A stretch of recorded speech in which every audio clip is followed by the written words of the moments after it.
need for this project is 8x11 copy paper, fabric of your choice. I used about 1/2 yard, but you could use less, scissors, elastic, a tape measure, pins, thread, and a big ruler. So we're going to start by making the pattern. You're going to fold your paper in half long ways.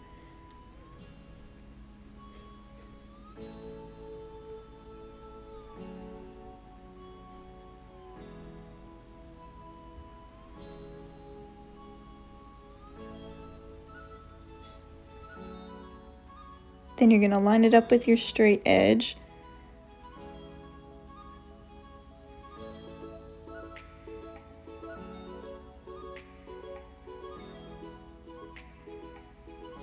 Measure out 1.5 inches from the fold, and you're going to make a horizontal line going down the piece of paper.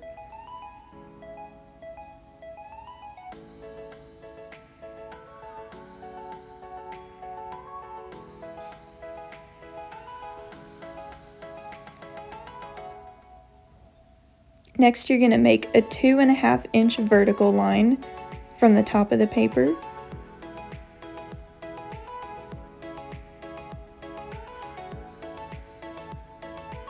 Then you're going to make a 6.5-inch vertical line after that.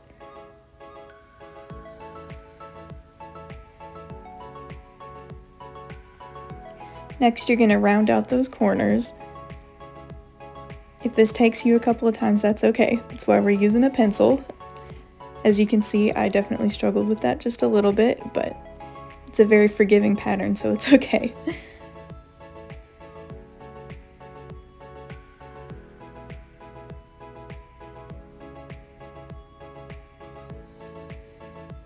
Round out your next corner.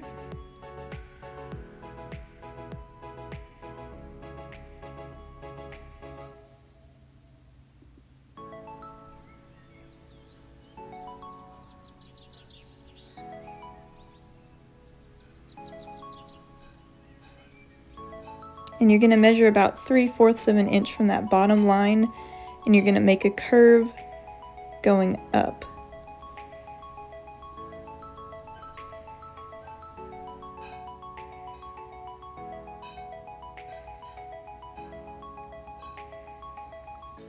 And all you have to do now is cut it out.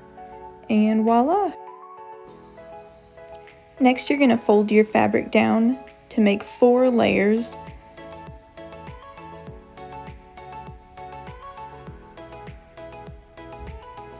Make sure it's straight. And you're going to line up the folds with your pattern and your fabric. So as you can see, both of my folded edges are lining up. And I'm just showing you here that I have a double layered fabric.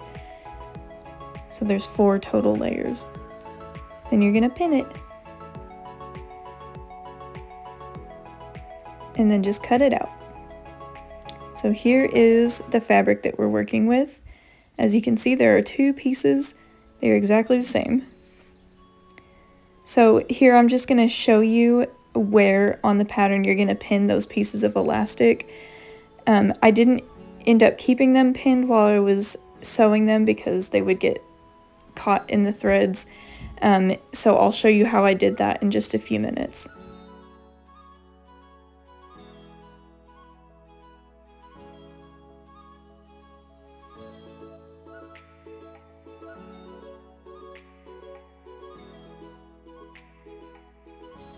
So as you can see, this is the 4 points on the fabric where the elastics needs to be secured. And you're going to make sure when you pin it together that you're going to have right sides together, because we're going to flip it open. Now just pin it all the way around. Make sure that you leave a 2-inch gap where you're not pinning so that you can flip it inside out later. So here's what I was talking about. I ran into that problem of the thread getting, or the elastic getting caught. So I've just unpinned it and moved it out of the side, and I'm going to sew along that seam. And then I'm going to replace it right before I get to that spot, and I'll show you that.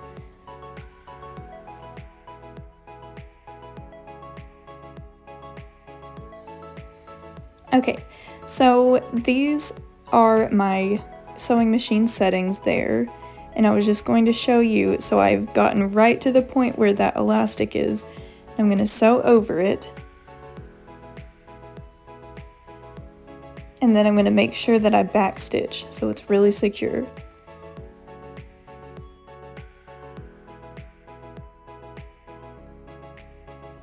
Then you're just going to continue sewing along that seam until you get to the next spot where the elastic should be.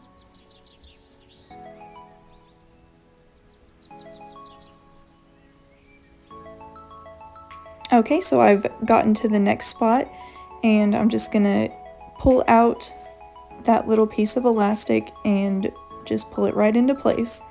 And then just as we did before, sew over it and then backstitch to make sure it's secure.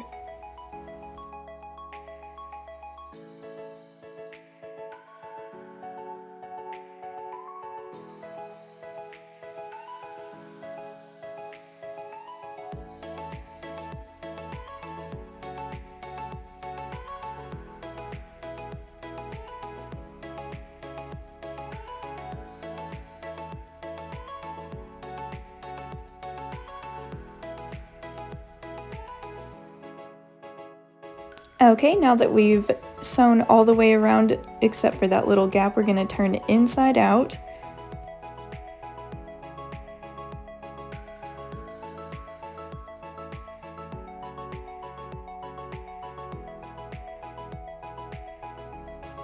Okay, so we've finished turning this inside out, and we're going to make sure that both of those flaps are turned inwards, and we're going to take it to the ironing board. Then we're going to sew all the way around. Okay, and here is the finished product.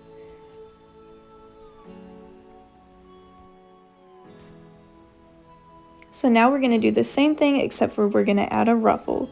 So you're going to have a 13 by 3 inch piece of fabric that you're going to fold in half, and then press it, and then sew down both sides. So now that we've sewn it, we're going to turn it inside out and then press it again.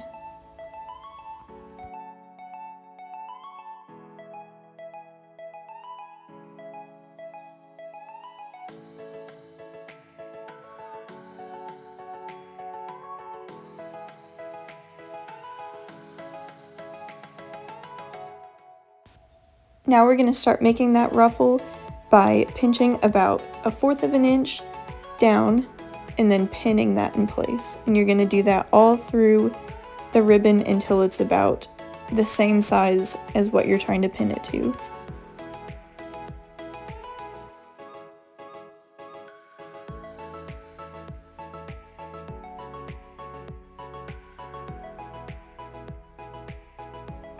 Okay, so we've finished pinning, and as you can see, it is the same length as our other piece of fabric, so that's what we're going for. You're going to make sure that you have right side up, and then you're going to work on pinning this with the finish seam up. So finish seam up, and the scraggly part is facing you. This part was kind of difficult for me, so if you know a better way of doing this, definitely do that. But my result worked out just fine, so.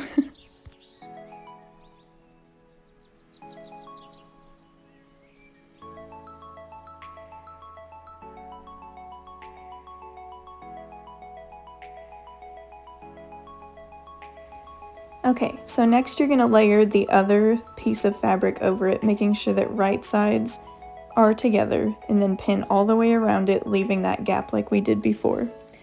And then you'll sew all the way around and then turn it inside out just like we did the other one. After that, give it a good press, and then you're going to make that seam all the way around like we did the other one. And here's what it looks like finished.